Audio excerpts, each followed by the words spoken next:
بسم الله الرحمن الرحيم. صلى على رسول الله.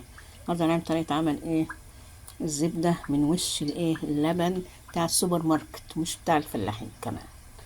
تمام. ده عبارة عن قشطة، اللي هي فوق الوش. لما نغلي اللبن تحطيه في التلاجة عادي، تاخديها تاني يوم تقشطيها كده تبقى زي القشطة كده، تاخديها بقى وتحوشيها زي ما عملت كده. تمام.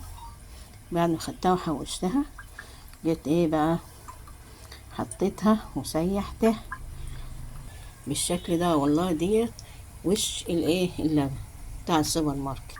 يعني بصراحة اللبن حتى كمان الفلاحين في ساعات بيغشوه، معلش مش كله يعني، مش كل الناس يعني. هو ده والله ده من وش اللبن.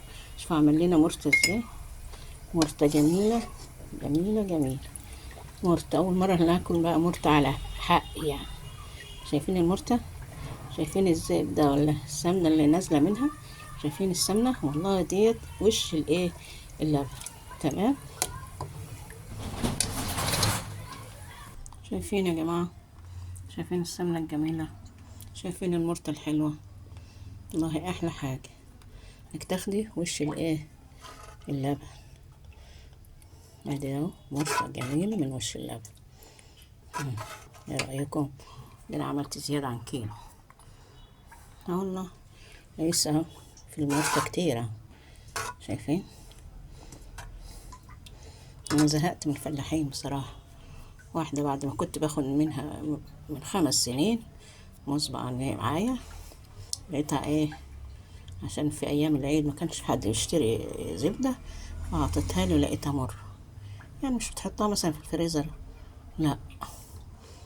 بعدين قررت بقى ما عادش اشتري ولا من اللي انا عارفاه ولا اللي مش عارفاه، واخد من وش اللبن كده هو، واحوشه واعمله سمنة، واكل احلى مرتة زي ما انتوا شايفين.